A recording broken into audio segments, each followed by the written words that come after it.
group of other gentlemen of that time, an interest that went forward to become the Association for the Study of African American Life and History. And that occurred in 1915. So our organization has been around for some time. And in the mid 20th century, it became a week that was studied, celebrated as African American History Week. And now, as you know, it's a month. Early on in Dr. Woodson's career, he wrote articles to various newspapers of the time. And I said various because in the early part of the 20th century, there were a number of African-American newspapers across the country. And that's how largely people learned things about what was happening in the world by the newspapers, which were distributed with the help of the Pullman porters as the porters were traveling through the country on the trains. So one of the books that Dr. Woodson is known for is the Miseducation of the Negro.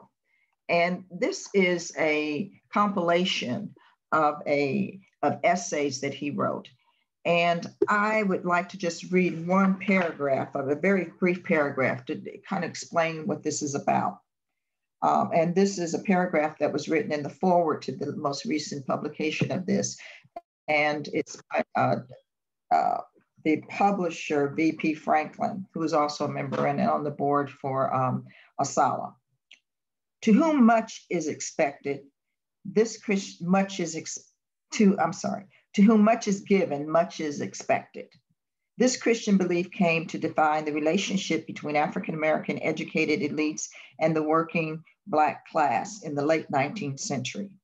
The commitment of those who had attained literacy and advanced schooling to passing it on to their unschooled brothers and sisters explains to a very great extent the tremendous drop in rates of illiteracy among Black Southerners between 1817 and 1920. In makeshift schoolhouses, churches, and individual homes, African Americans were educated by themselves, and they made it available to made the gift of learning available to their brethren in hopes of advancing the race, one man, one woman, one child at a time. So that is what drove Dr. Woodson and the men of his time to organize this organization. It wasn't a social organization, an organization that was bent on reaching back and helping each other, and which we continue to do so to this day. We have branches throughout the United States at this time. In Florida, we became a branch in Orlando, I should say. We became a branch in 2016 and formally chartered in 2017. Now in Florida, there's 6 branches, and one of the oldest branches is the James Weldon Johnson branch in Jacksonville. And we have Sarasota, they have a branch, that's the largest branch in America, South Florida, Tampa, and St. Pete. And so we're growing, and we continue to carry on the mission of Dr. Woodson. And I would like to also add too that every year, and if you can see this poster behind me, every year we come up with a theme, and these are like 3 years in advance that these themes are conceived. And it's just really, I would think, timely that we have a theme that looks at the Black family and the different articulations of the Black family. One of the things that we have done in our branch and in carrying out the history is to try to reach out to not only the community, but to young children and educate on. I'd like to, if you can see this title, it says, "Together We Stand." And this is a children's book. I think that one of the, and I pull that up because at this time it's very important that when we talk about identity, that we show that we're multifaceted in identity. I see like Renata has her pictures, that explain, that's part of your identity. And so, and I kind of did the same thing because our articulations are different in who we are and how we come to be. The identity too, of course, are generationally based. But our interactions with each other, how we see ourselves and identify ourselves are shaped largely by representations. And I think in the media, that has been a big one, a big influence. And then also our diversity. And as you can see from mine, I have a little diversity in here. And my last name is definitely not an African-American name. Okay, so that shows some diversity in my experience. But identity, our identity has been one that we've had to help shape. And I say that because many of the students that I encountered in my teaching career, they had no idea of the history. We can't know who we are, as Dr. Woodson say, until we know where we've been. And when we do that, then we can develop a sense of identity that we can be proud of, and not one that is shaped by our circumstance or other people. And I'm largely finished. Wonderful, wonderful. And, organizations like ASALH are just very much at the root of how we understand Black life, because it's through being able to gather research, it's through oral histories, it's through coming together, right, and having actual conversations. And as we move on in the conversation, Dr. Lester has been very much involved in this gathering of oral histories and taking information and finding ways to make it relatable and incorporating younger voices into the mix. So we'll open up the presentation to her now. Thank you. And thank you to the League of Women Voters for choosing this for Hot Topics and for inviting us today. The pairing of diversity and Black family initially gave me some pause as I tried to decide how I would deal with this topic.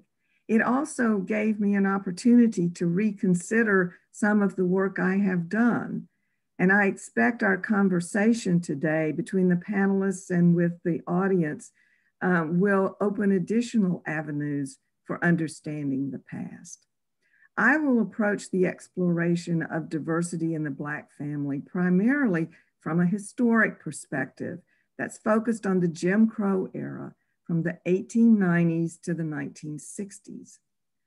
White supremacy operated to deny diversity. The world existed in Black and white, separate, and as Brown v. Board of Education ruled, not equal. As I considered this pairing of family and diversity, I began to understand the ways in which diversity existed within families and the community, even under the most adverse conditions. And so I will suggest that in our discussion, I will contribute in 5 areas of exploration. First, Black communities as constructed and as understood in this historic period were made up of multiple distinctive groups, especially in Florida. So you had African Americans, Africans, Afro-Cubans, Bahamians, Haitians, and others who made up what was considered the Black community of the period. And to understand it, I think we have to recognize that all of those different groups were there and what they contributed to the discussion. Secondly, Black households were complex and diverse spaces that were occupied by a variety of related and unrelated members. And frequently, as my students have discovered, they were used as spaces for income producing activities. So they're very complex. They're not just mother, father, and children. Aunts, uncles, cousins, grandparents, and frequently unrelated members of the household are there. So they take in boarders as a way to generate income, but also because housing is limited. And so there are a variety of people living in Black households. Segregation forced in many ways a diversity of Black life. Communities were made up of people who were closely living together and interacting between diverse educational, social, and economic groups. And those interactions occur daily. And I compare that to what modern life is like. Modern life creates neighborhoods that, while racially diverse, are often similar in educational, economic, and social groupings. And we have to recognize, I think, that difference in the past and what that meant for the Black community. Diverse experiences also exist between rural communities and urban communities. And often we approach the history from the urban standpoint, but there are small rural Black communities as well. And what diversity means within those smaller rural communities, I think, is an important consideration. And finally, number 5 is the development of educational, religious, and institutions that address and provide space for discussion on the issues that confronted Black families and Black communities. Those various institutions had conflict and diverse opinions among themselves. And so when we talk about community, we often are not talking about a single view, a single opinion. And we need to recognize the conflict and the diversity that occurred within institutions and between institutions. And finally, I hope we will have time to draw some comparisons between the experience of Black families in the Jim Crow era and the experiences of Black families living in historically Black communities today. The ways in which they may be similar and the ways in which there are new issues that are being confronted. Thank you. Thank you so much. We certainly have a lot to talk about as it relates to identity and diversity. At this time, I'm going to share my screen so that we could talk about representation of Black families. So give me one moment, and here we go. So as someone who works in the media industry, it's very apparent every day the role that television and newspapers and now social media play in helping us understand, for better or worse, what an identity of a Black family might be. I want to start with this image of Good Times. This is a Black family that existed post desegregation in inner city Chicago.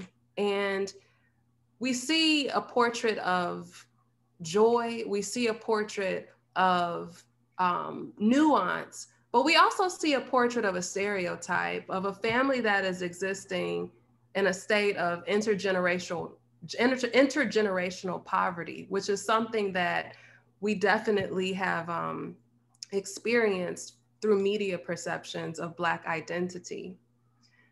When we look at moving into the 80s, this quintessential image of a Black family in The Cosby Show, we see a family that is middle class, that has a mother and a father, and that is navigating very complex topics like teen pregnancy, drug abuse. But also we see these people engaging with each other in a very human way. And so when we look at the Black family from a representation perspective, we have this dichotomy of what the Black family is and how it is to be presented to a larger audience that's mainstream and not necessarily Black, but also what the Black family can be, or what we aspire the Black family to be. And so throughout our relationship with media, it's this constant back and forth relationship of amplifying these narratives of what the Black family is versus what it could be, versus what we've never seen it to be. And for all the controversy surrounding, obviously, Bill Cosby, this is an image of Black family that really allowed people in a mainstream society to look at Black life differently. We have this show, which was Family Matters, and I bring this up because this is another representation of Black life that actually reached international syndication. You know, you could travel to Europe, you could travel to France and see Family Matters dubbed in French, you know, which is very interesting because we're now taking this image of the Black American family and we're seeing it, experiencing it in an international context, so that now people outside of the US are looking at this symbol and saying, ah, this is what a Black family can be, or this is what a Black family is. And quite interestingly enough, this sitcom from the 90s had a young Black man, painted a young Black man as a nerd. You know, you had a young Black man as a jock, but then you had this nerd. So we see this hyper intelligence of a Black man, which is something that really we hadn't seen in mainstream before. I'm just presenting additional images of the Black family because for us to understand where we're at today, it's important for us to look at these images. This is Eddie Murphy's sitcom. It was called The PJs, and it was about a family that was living in the projects, you know, and this is very much Eddie Murphy's life. It was a comedy, but we see a Black family structure where you've got a mother and a father and a son and a grandmother, a matriarchal figure, and also a community of neighbors. They're all in this space where they may not necessarily be of the same skin complexion, but they're of the same economic status. And we see an extension of Blackness into almost this economic status of you know, a Latino or another person of color. When we have the introduction of the first family into the mix, that gives us another understanding of a Black family. And this is a Black family that is hyper political, right? It's a symbol of the nation. And so there is this context of what, again, a Black family should be, but also a reality of what a Black family has experienced. The Atlantic in 2015 released this essay, Ta-Nehisi Coates, about the dismantling of the Black family structure because of some of the ills of, you know, the end of the Reconstruction era, where we see voting rights stripped from many Black men and women. We see economic opportunities stripped of people. The disenfranchisement does something to the Black family, so that even though we see this image, right, this symbol of what a Black family, you know, is or could be, we're experiencing a reality of intergenerational poverty. So a lot of things that we're dealing with here, and at the same time, we have this push and pull in the mainstream media of representing a Black family that is upper middle class, that is dealing with these complex questions of mass incarceration, of teen pregnancy, of a symbol of Black elitism, right? And we have the show Blackish, which covers all of these topics and is pretty much a hit. More and more, we're seeing different relationships between the Black father and the Black daughter.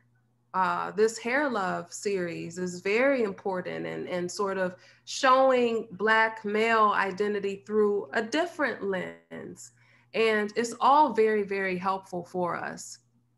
there's something very important when we talk about the now, and it's that in the now we have these images of Black families, but many of these images are drawn upon, you know, our imaginations or our realities, and there's just so much history that we don't have as much access to. We've depended on institutions like museums or archives, universities that have stored these works. But the reality is that we haven't had as much access to these works to really have a clear understanding of just the depth of the Black family. And this is an image from the National Museum of African American History and Culture. What they did in 2017 was they opened up a free digitization library so that people could contribute their family photographs and have that digitized, and that it could be part of a collective so that we could all see just how vast Black life is. This other thing is that, how are we defining Black life? There were so many people who may have been born Black, but in order to exist in society, in order to have their skill sets used and acknowledged, they existed as non-Black people. So we have this group as well, who may not always be a part of these archives or labeled as Black. And this is just all to show just the complexity of relationships. This is a picture that I took between a father and a son a few years back. This young man had been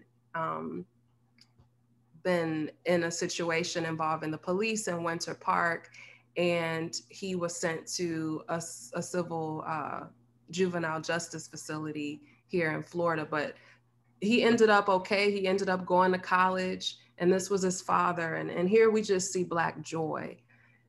So for all of that, I just want to now open up the conversation. We've talked about a lot here, and I just want to go back to this question of Black family, the Black life in the midst of segregation. This is something that's really helpful for us to get a clear sense on.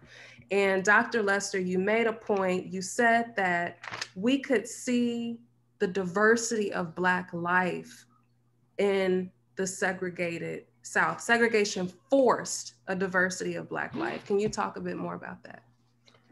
Well, what I can say is, and I preface this by, so that I always acknowledge it myself, I am speaking about Black life from what those who have lived it have told me. It's not my own experience.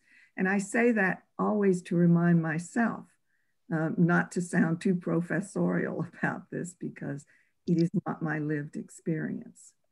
But what we have gathered from the oral histories that myself have collected and that the project has collected has been a sense in which people frequently talk about the fact that within that enforced segregated community, there was such a diversity of experience and a diversity of their social relationships, their economic position, their educational attainment. And so I remember one man speaking to my class and saying to them that his family was not wealthy. They were one of those families that took in boarders to help make ends meet. But within a block of his home, there was a physician, there were 2 lawyers, there were several teachers, and he had interactions with them so that he could speak to them about his own aspirations, about his own thoughts about what he could be. And indeed, he acted on those. He was very well positioned member of the community by the time he spoke to us. I think I heard that so many times that to me, it said that there was a sense in which children could be fostered to think of higher goals and to attain those higher goals.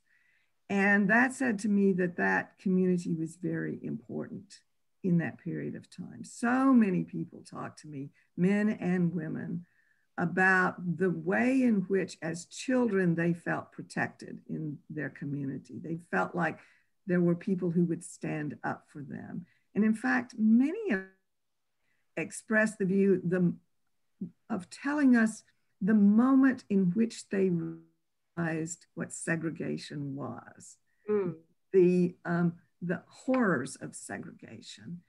And it was seldom as young children. It was usually when they were in their teens or when they had their first job, some other later period of time when they knew at that moment what it meant to be segregated. And I think that speaks to the community itself, its concern about the children of that community, and the ability of children to see what they could attain. Ms. Adamopoulos, and that's phenomenal. You know, ASALH has existed to provide access to these narratives, to provide access to community conversations like these. Can you talk a bit about the role that that organizations play in our understanding of Black identity, specifically during the time of segregation?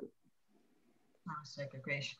Well, one of the basis, the basis I think for most Black communities during times of segregation was the Black church. So people were connected to the Black church, and organizations such as ASALH and the NAACP were connected, where you learned or you could attended meetings to these different organizations. And Kay and I have talked about the mutual aid societies, and those are the societies that are that actually help support people in need, whether it's to bury the dead or to provide means of survival to families. And so ASALH has, I would think, one of the greatest contributions that we've probably made to our race, and that is to collect the knowledge. We collect it, and you see much of it in the museum now. And we encourage other people to, all African Americans, to write their family histories down. I'll give you an example, and I'll use myself. I come from a very large, extended family. I have probably 70 first cousins, and we, for the most part, are still in contact. And I was born in the middle of the 20th century. So I grew up in segregation, and I was protected by my aunts and my uncles and the neighbors and my church members that are my grandmother's church members. And so they created safe spaces for us to thrive when they could. And I can't say that anybody that was, there were middle class people in the neighborhood, but and that's one of the things, I think, the distinctions that I can see that's different now. The middle class, because of segregation, stayed in the Black neighborhoods. And so there might be a little bit further into the block or in another block, but you had everybody together. I did not attend school with anyone white until I went to college. So my experience was strictly, I would say, Afro, Caribbean, or an African American during my whole, during my developmental years. ASALH, when you asked me what we've done, we discuss these things, we provide forums, and now that in the age of the digital age that we can reach further, larger audiences, we're able to disseminate that information. So one of to collect, preserve, and disseminate information is our mission. And so you say in the early part of the 20th century, we've been doing that, or the organization has since its inception. Incredible collection of history. Mm-hmm. And I said, I'll use myself again. Recently, as something really, one of my cousins sent me something that I was just real, and we knew that we had my mother's grandfather had been in the Negro League. Mm. The extent that to which he was involved recently when the National Baseball League actually put their stats up, we saw that he was pretty good, you know, and so he was pretty good. He had a nice batting average, you know, and out average him, and so that's but we had known this, but we didn't really have that official information, you know. So now, and I think one of the things that ASALH too is doing is reaching out, and they're finding things, and then they bring it back to us, and that's why I encourage people. If you want to learn history, join ASALH. I know that's a push, but it is join. That's our mission. And in the, you know, all of the things that you talk about earlier, like the Black family and identity, well, we embrace that. We celebrate identity in itself because we all have so much to contribute, but we had different life experiences. Right. Yeah. Well, I want to ask you a question. You know, when we describe Black families in the forced segregated South, and even in the North, we're talking about families that are existing. There's the family, but then there's this extension of community, right? There's the community in the church. There's a community in the other organizations. And so it becomes this much larger situation of support. What you just brought up though is fascinating, because in the midst of this larger structure of support, there's also this detachment, honestly, to history, the official history of families that we're now just getting into with genealogy. I mean, now people are getting into their DNA. Now people are looking in census documents, and they're able to see just how and to whom they're connected. Dr. Lester, what has been your relationship specifically in Florida, your connections to local organizations? You mentioned one that are focusing on these oral histories so that people can be more and more clear on how they're related to each other. Yes, and can I go back and address something that Karen brought up? Yes, as well? One is about the mutual aid. One of the stories we keep hearing over and over again is the way in which Black women in their households addressed the problem of the need for aid. So a common story that I've heard is grandma always kept a pot of beans going on the stove, or maybe a pot of greens, and made cornbread every day. And when people dropped by to talk, children came over to play, they were welcome to have a plate of beans and a piece of cornbread. You know, they just went into the kitchen and got it. It was available, and it was a way in which one didn't have to identify oneself as being really hungry in order to have access to food. And I've heard that story many times, that grandma never turned away anybody, that they were welcome to come in and sit around the table and have something to eat. And I think that's a story that gets missed sometimes, the way in which there was personal relationships to those in those who were giving that need. I will say that in understanding Black history, one of the things I came to appreciate in Florida very quickly were the numbers of very small museums that existed that were capturing African-American culture. And often, as I came to know them better, as I interacted with them, I realized how many of them were initially founded by women, often retired school teachers, who were putting their own money into sustaining the collection and getting it started. And I've been privileged to watch the way in which those very small collections have grown.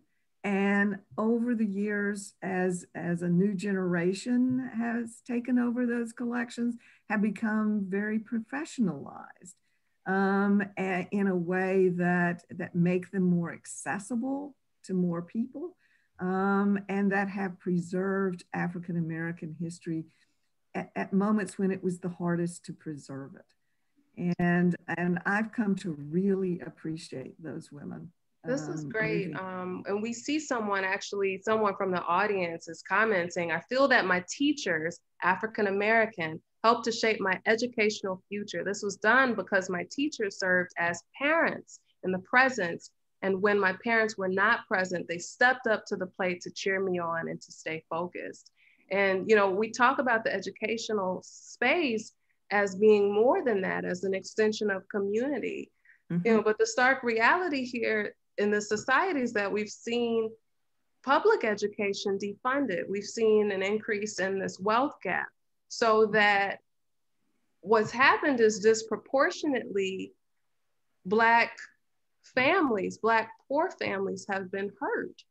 Mm-hmm. I know I've talked to teachers who have stories of, I gotta get to school early because we're gonna give this child a shower, gotta drop off this food to this child, things of that nature. I did have a question about, and it came from the audience, about the rural families. Are rural communities changing relative to diversity in the same way we've seen in urban and suburban communities? Well, yes, and they experience some of the same difficulties that you see across the country. The hollowing out of the rural part of the country is certainly a factor here. But to address specifically Black communities, historically, one of the most important things I think in the Black community is the way in which Black farmers were able to interact and to develop their farms toward more commercial agriculture, or toward ways in which they could make a living more completely. Black farmers who were landowning were very reluctant to engage too much in the market for fear of losing the land. The land was the thing they had to pass on to the next generation. And so they were very reluctant to engage in agriculture in a way that might put their land at risk. That is, to look for credit in order to be able to improve their farms. But one of the things that happens in the early 20th century is the development of the Farm Cooperative Extension Service. And first it was all white, and there was an extension agent in every agricultural county in the United States. But then they add what was called the Negro Farm Extension Service. And in many counties, but not in all counties, there was a Black extension agent. And those Black extension agents provide us with one of the ways in which we know about rural communities, because all extension agents were required to write a narrative report every year about what had been done under their supervision. That narrative report goes to the state and they compile it into statistical information, and it goes to the national and it's compiled nationally. But those narrative reports tell stories about families. And you and I talked about one. You liked this story. So if it's okay, I'll tell the story again. There is a Negro extension agent in Florida who writes about a family that experienced the loss of the father. He died. I can't remember whether it was an accident or it was from natural causes, but he died. And he left a family of several young children. So the extension agent went to a number of the landowning farmers in his county Black farmers, and he told them about the plight of this family. And they developed a plan to work with the family. Each of the Black farmers contributed a piglet, and they brought them to the family. They worked with the boys through 4-H, and they taught them how to raise these pigs to maturity, how to be able to market them for slaughter, and to have enough pigs for the next year as well. And so he writes about that experience, and he writes about the small profits that they make the first, and they're more profitable the next year and the following year. It's a story that would be lost to us without this narrative. So I always encourage my students, if you're going to talk about ruralities, go to the farm extension records, go to those narrative reports, which I was at the University of Florida, and you can learn about individual families. This is a really good resource. And we have a few people in the chat box, and they're asking, they want to get more access to their own stories. For ASALH, do you all, can African-American families research their specific family histories and other organizations? We don't necessarily do genealogy, okay? We don't do research in that, except our own individually. But I found in over the past few years that there are African-American genealogical societies all over America. We have one here. We have a Central Florida, in practically every county, there is an organization. I'll be happy to help you reach out to one and find one. But there are, whoever asked the question, I'll be glad to help you with that.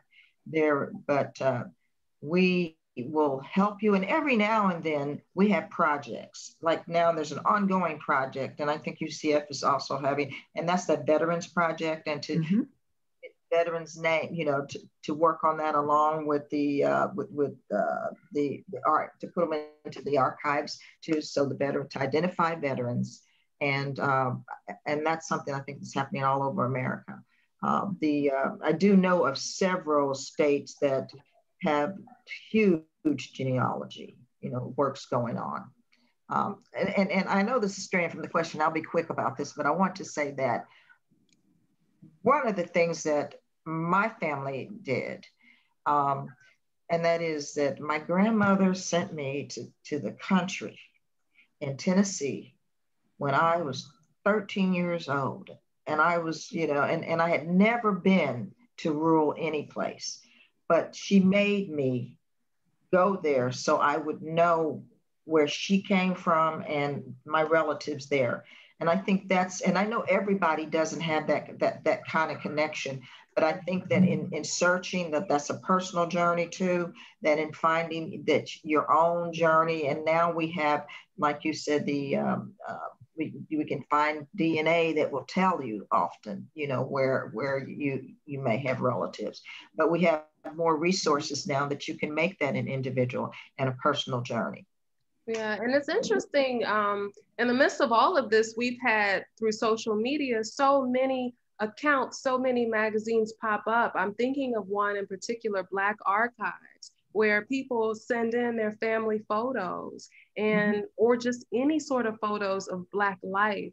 And to simply see this is profoundly healing, is profoundly grounding, and it helps us understand just how connected that we are.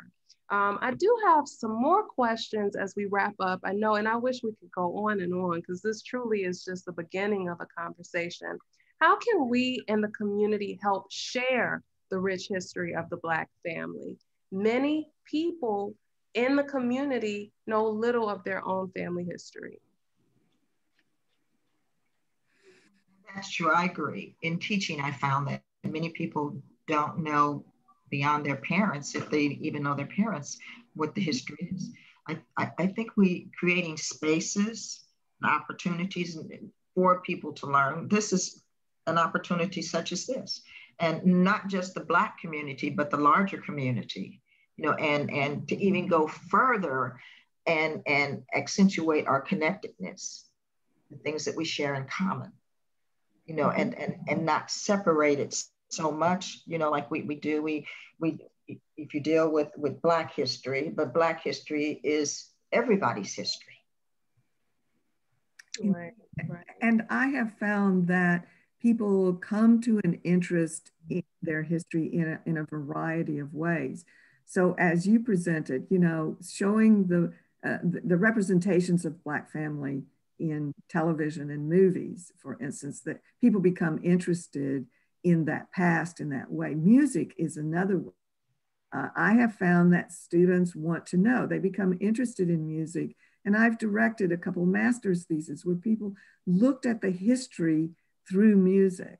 And so, and by doing that, they open themselves to more and more questions. So oftentimes, and I would say really there is no one way that people become interested in it, but they become interested in their history and knowing about their own families and knowing about the communities they came from, because they start with this one little thread that they pull, and they keep pulling until they've unraveled a whole history as a result of it. So I think there are multiple ways. And for all the problems that social media causes, social media also offers us the opportunity to connect with bigger histories as well. Beautiful stuff. Well, Connie Lester, Karen Adamopoulos, it's been just a phenomenal conversation that we've had. This is just the beginning. ASALH, if you're interested in getting more information about your history, the Riches program, if you're interested in archival knowledge, oral histories, all of these exist for us to feed ourselves and contribute to our community. Thank you. Thank you. Thank you. Thank you very, very much, Renata and Karen and Connie. You know, our session in February of Hot Topics in honor of Black history is always my absolute favorite session.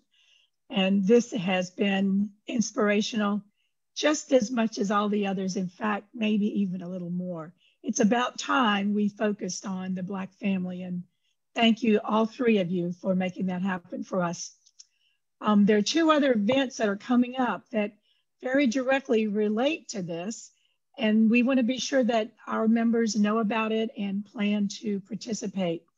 So the Orange County Regional History Center, Women's History Month, has a virtual luncheon coming up. They're going to honor Mabel, Norris, Reese. The one we did with them last year was very well attended and excellent, and this one will be no less. Unfortunately, it will be a virtual luncheon. It'll be on Zoom, but it'll be at noon, $25 to participate. But the important thing is who they're honoring. Mabel Norris Reese was a civil rights activist and journalist, and she was an editor and owner of the Mount Dora Topic. A lot of us don't know this, a newspaper from 1947 to 1960. She was memorialized as a reporter by Gilbert King in his Pulitzer Prize-winning book, The Groveland Four, that we all know about, and also her induction into the Lake County, Florida Women's Hall of Fame as a crusading journalist against the Ku Klux Klan. We are always glad to honor women, and especially Black women. So please come to this. $25, it'll be virtual. Orange County Regional History Center. And then in addition, the Orange County Regional History Center is extending their Ocoee Massacre exhibit. Yesterday, this was home, the Ocoee Massacre of 1920, through to March, I forgot the date now, March the 8th, I believe. It was going to end on Valentine's Day, February 14th, but they decided to extend it. So if you haven't gotten there yet, you're going to want to go to do that. Wear your mask, but it's a good, safe place to be to visit. Well, good spacing, you won't be disappointed. It's very important. But last, our coming attraction for our next Hot Topics at home will be on Wednesday, March the 10th, also at noon. You won't want to miss this. We're going to be welcoming author and journalist from WLRN, Miami Public Radio, Television and Radio, and our very own public station journalist, WMFE, and our Hot Topics moderator, Amy Green. She's coming back to join a conversation to coincide with the publication of her new book, Moving Water, the Everglades, and Big Sugar. She's going to be interviewed by Gabby Milch, who's a former co-chair of our Natural Resources Committee, one of our strongest and biggest committees in the league, and one we are very proud of. It's described as an engrossing expose in political storytelling at its very best. So the conversation is sure to enlighten us about Florida's unique environmental treasure in the Everglades and the part Central Florida plays in the River of Grass. So it's 12:59. We are going to be concluding our session today, but once again, thank you so much, Renata, Karen, and Connie, for bringing this important event to us. And most especially, thank you to Barbara Lanning and to Sue Gilman, our Hot Topics chairs, who have made this happen. So to all of us, good afternoon, and hope to see you for the next event on March the 10th and the others that we've mentioned. Thank you and good day.